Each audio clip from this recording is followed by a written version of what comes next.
morning, YouTube. Welcome back to Homestead in a Box. My name is Leah and I'm super thankful to have you. In this morning's video, we are simply just going to be doing a walk through my garden. I need to water it. And so I figure what better way just to kind of show y'all how everything is growing. Then while I'm watering it, I was attempting to try to beat the sun, but obviously I need a little bit of sunshine to record a YouTube video. So I hope you all are doing wonderful. It's been a kind of a rough week here on the homestead. If you follow us on social media, you know that I lost one of my dearest chickens, and I know you're not supposed to have favorites. However, I do.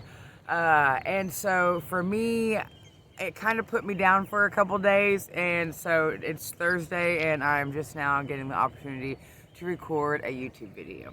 So friends, I appreciate each and every single one of you for being here. If you have not subscribed to the channel yet, please click the subscribe button. I'm forever grateful for each and every one of you. And let's go tour my garden. And I moved the pigs, so the first part of the garden we're going to tour, we're gonna have to feed Tina and Tammy, so they'll be quiet.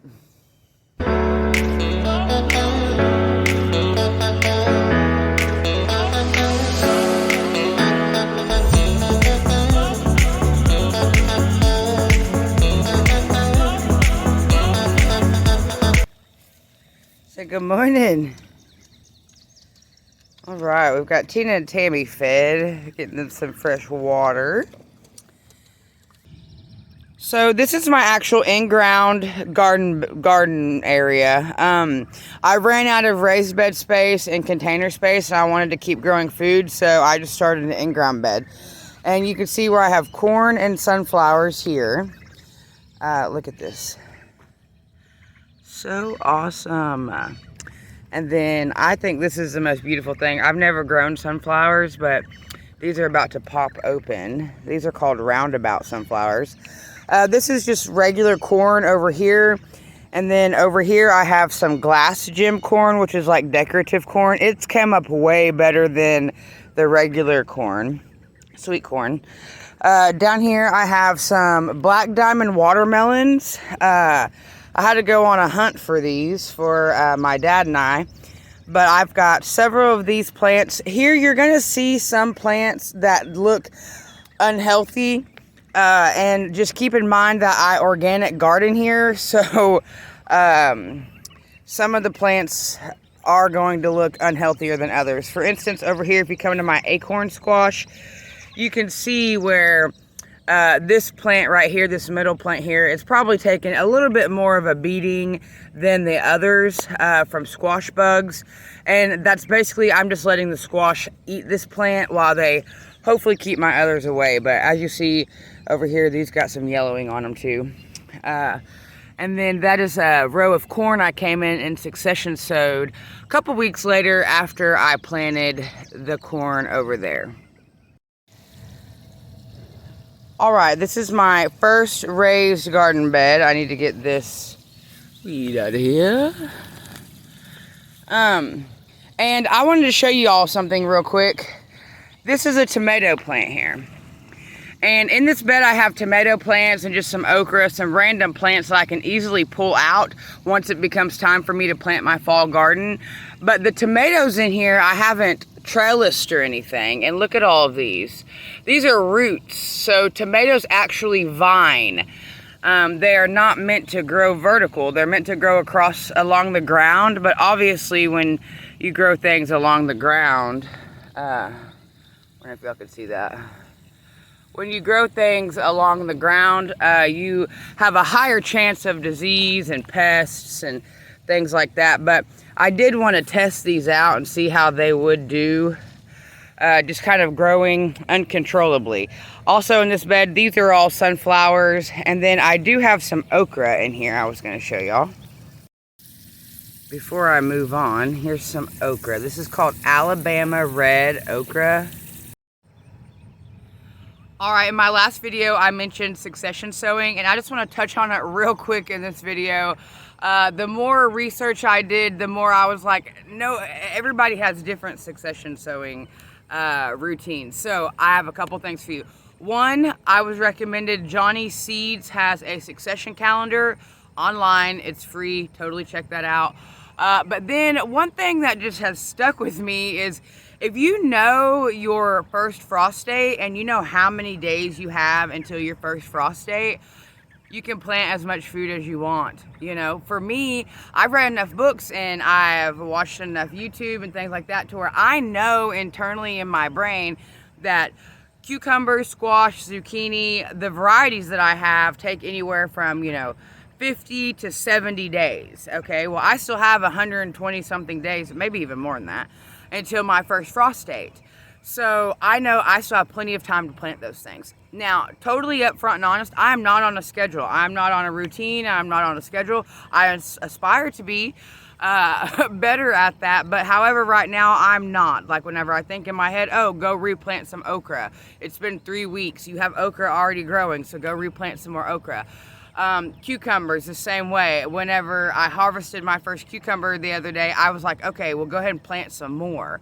So that is how I do it here. That is succession sowing here. And basically succession sowing, for those of you that may not know what that means, it just means continuously planting. And a lot of people, and really it means different things for different people. For me, it just means when you pull something out, just to put something back in its place, basically.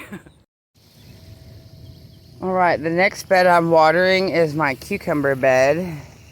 And it looks pretty good. I just harvested my first cucumber the other day. Let's look in here and see if we can see any more this morning.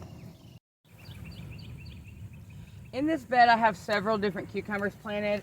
And I attempted to trellis them just with some sticks I had hanging around the house. It is still going to require me to do some digging and looking whenever I go to harvest.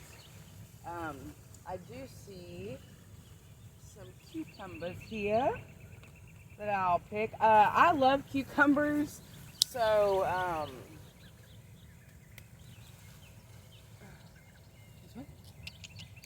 I enjoy eating cucumbers, so anytime I see these ready to pick, I go ahead and pick them. It can get bigger, obviously, and then later in the season, whenever I'm really just concentrated on canning and preserving, I'll definitely let them get bigger. But for a little lunch snack, this is a great sized cucumber for that. I spy with my little eye another cucumber. Let me see it. I also see a squash bug down there I'm gonna grab. Okay, this bed is a great example of what I mean by using plants as bait. So you can see these zucchinis. Oh, those look bad, right? Okay, so those look really bad. But look down here, and this leaf looks really bad. But I've got zucchini, and I've been harvesting zucchini off of this particular plant for like 4 days. I've gotten zucchini off of it every single day. It's a very prolific plant. I've come in and I've just picked squash bugs and things like that off of it. Again, with a lot of these my raised beds that you see, excuse me, this one, the cucumber one, and the one over there, a lot of these raised beds, these will be flipped for fall gardening here in just a few months. About the end of August, 1st of September, around that area is when I will start flipping the whole entire garden and getting ready for winter gardening. I'm also growing in 5-gallon fabric pots. Do not judge me, I have to weed eat today. And I'll come in, and this is squash and zucchini in these pots, and I'll come in and I will take all but one plant out. That way, about one plant per 5 gallons is really about all these pots can handle. And I'm not a huge fan of these fabric pots, so let me just go ahead and say that. I would much rather have a 5-gallon bucket of some sort versus these fabric pots, because they just dry out super fast. All right, so my green stalk needs to be pulled and replanted, really. Lettuces just don't do all that great in the heat. They tend to bolt. Even my spinach up here has bolted. You can see where it's like tried to go to flower there. Some of my lettuce is okay. This sandy lettuce is okay. My Swiss chard here, it's doing okay. It's loving the heat. My basil's liking the heat. The sun is starting to peak, but before I get over here and get super busy on these tomatoes, I figured I'd tour you down the row. Love these little bundles. Oh, so excited. These are all my cherry tomatoes. I know I'm going kind of fast, but look at these. Look how huge these things are. So excited. These are my cherry tomatoes. My whole cherry tomato rows and my pepper rows. My peppers are doing wonderful. My natapinos are doing wonderful with the heat. They love the heat. You can see my nasturtium plant there has been attacked by probably aphids or something. But that's okay. That's why I planted it there. All right, this is the row that's a little bit out of control, and these are all my bigger tomatoes. So I'm gonna give you a shot here. And I'm fixing to come in and trellis and prune those. So here's a before shot of them. And then coming down here, sun's starting to come out. You can see all my feed sacks. Some of my feed sacks I have not replanted things in because I'm going to be using them for cabbage for my fall garden. Because the sacks themselves are still great. The whole back row back there, I am going to be replanting green beans in those today. But I am growing food and feed sacks. A bunch of my marigolds are starting to come up here. I've started all of these marigolds from seed. This is called Red Gypsy, I believe. Look at these tomatoes. These are Amish paste tomatoes. Over here I have some randomness planted. There's green beans, squashes. I am aware of companion planting, and I know some things don't grow well together. However, I'm just trying it. In these bags here, I'm growing zucchini and squashes. Again, I need to come in and take one plant out. And it looks like I finally have a lima bean that sprouted. This is a lima bean, and this is a lima bean. And this is a morning breakfast bean. For those of you who know me, know that I've never really liked tomatoes growing up, and probably because my mom didn't like them.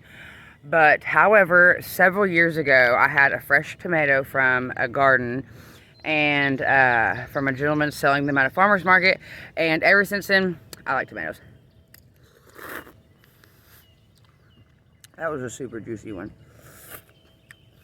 I'm fixing to go get busy trailing and trellising and pruning that row of tomatoes.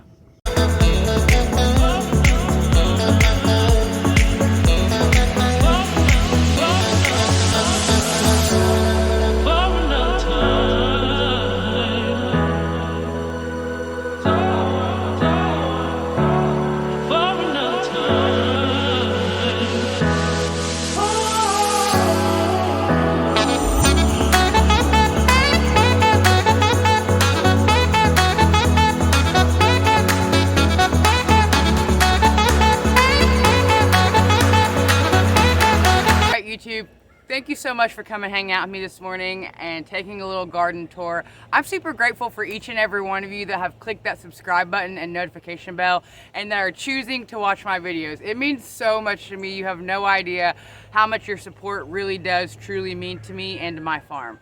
Thank you all so much for being here. I am very appreciative of all of you. I'm sending you good vibes. Send some good vibes to somebody that you know, and I'll see y'all later in the week.